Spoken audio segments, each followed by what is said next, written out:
Okay, I think that's good. Sorry, this is not the usual angle that I film my videos in. I needed a wider angle to show you guys my backpack, but then it just looked like the camera is staring at my crotch the whole time. So today I wanted to show you guys my camera backpack, the Incase DSLR Pro Backpack. And this has been my daily driver for the past year and a half or so. And I've tried many different camera backpacks in the past, but as you guys may know, there's no such thing as a perfect camera bag. But for what I do, in my opinion, this comes really close. And when it comes to choosing a camera bag, I needed 4 things. One, I needed a camera bag that's big enough to hold 2 camera bodies and maybe up to 6 or 7 lenses. And second, I needed a backpack big enough to hold my 15-inch laptop, and also not just my laptop, but also my everyday things like an iPad Pro or a Wacom tablet or books and Kindles and things like that. And fourth, I needed a tripod holder. And this backpack checks all those 4 boxes. And it may not sound like much, but it took me a long time to find a backpack like this. And for example, this is a low pro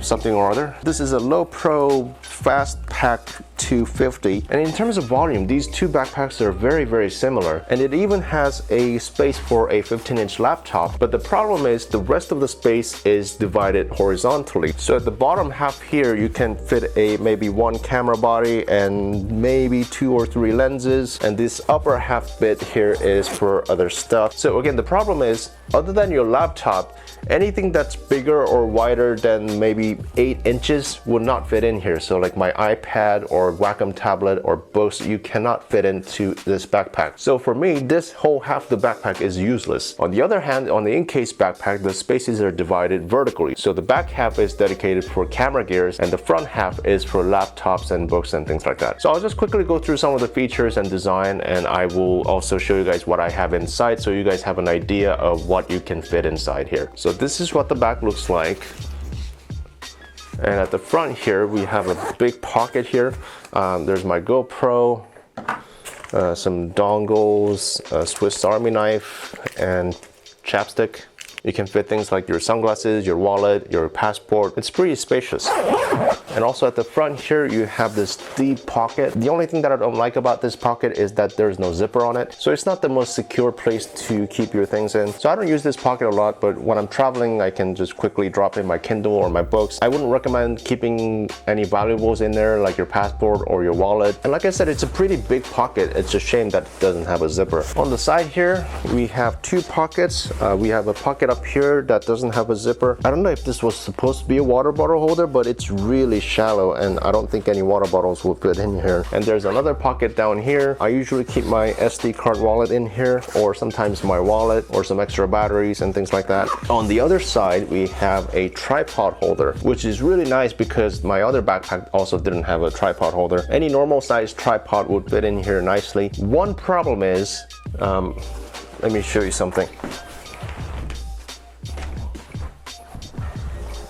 This is my Joby GorillaPod. This is the 5K, this is the biggest model. And the problem is the straps are a little too far away from each other. So something like a GorillaPod, it doesn't quite reach the bottom straps. I could probably wrap it around this neck over here, but then it's not really secure and it doesn't look good. So you could make it work, but it's not really meant for a GorillaPod, I don't think. Also at the top here, we have this nice little hatch if you want to quickly grab your camera. And the back is nicely padded and it's very comfortable. No matter what you put in the camera compartment, you don't really feel it. And the straps are not the widest and the thickest that I've seen on a backpack, but for the weight and the size of the backpack and what I normally carry, this has been working okay so far. And there's also the chest strap if you like that. I normally don't use it because it doesn't really do anything for me. And for some reason, it comes up really high up on the chest and it feels more like a neck strap than a chest strap, and it starts to feel a little claustrophobic. And also on the straps, there are these loops where you can strap on your GoPro maybe. And I also use the Peak Design camera holder, and that works very nicely with this. And that's pretty much it for the design. And I also like the material that's used. I like the way it looks, and it's not too big, it's not too small. And like I said, I've been using this for the past year and a half and nothing's broken and everything looks pretty good. And I do carry quite a bit of weight, like I said, like 2 camera bodies,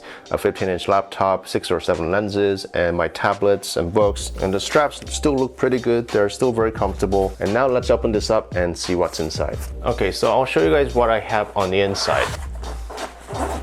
this pocket here, as I showed you, I have my GoPro, I have my knife and some other dongles and stuff in there. And in the main compartment, I have the 15-inch MacBook Pro, and also there's a secondary pocket here for iPads and Wacom tablets. I think you can fit up to medium-sized Wacom tablets. And there's another pocket here. I keep my external solid-state drive and my notebook. So it's not huge, but you can fit a lot of stuff in here.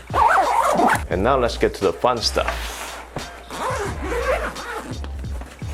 As you can see, there are 3 pockets in here. So I keep my batteries and my filters or things like that in here. And then in here I have 2 5D Mark IIIs. This one has the Tamron 24-70 f2.8 IS and 50mm 1.4, 35mm f2 IS, 85mm 1.8 and 28mm 1.8, and there's my flash there, and the 70-200 2.8. This is the Mark II, and I'm using my 16-35 with my 6D Mark II to film this right now. And if I'm at a photo shoot, this is usually what I would take with me, and if I'm doing any sort of video work, I will take the 6D Mark II with me. And one downside, and so far the only downside that I can find on this backpack so far, is that the camera compartment is not very tall. So what I mean by that is, I mean, as you can see, it can hold my 5D Mark IIIs just fine, but that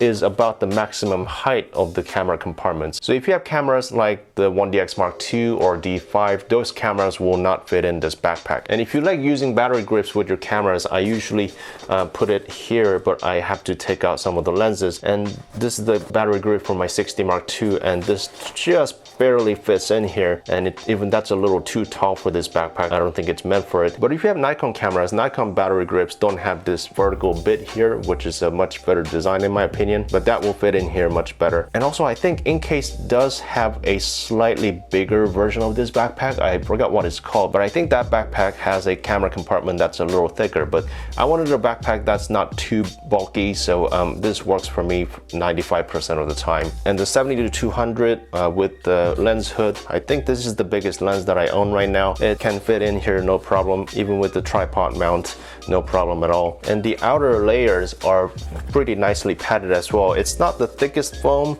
but I would say it's maybe about half an inch, a third of an inch. As long as you're not just throwing this on the ground all the time, I think it will be fine. So that's what's in my backpack. So that's it for today. Thank you guys for watching, and if you guys are interested in purchasing one of these, the Incase DSLR Pro backpack, I'll put the Amazon link down below. I'm an Amazon affiliate, so if you guys use the link, I get a little kickback, and it's not much, but it does help me out a lot and supporting my channel, and it lets me do more fair reviews based on my own experience rather than just sponsored reviews. So please make sure to check out the link and let me know if you guys have any more questions, and I will see you next time. Bye bye.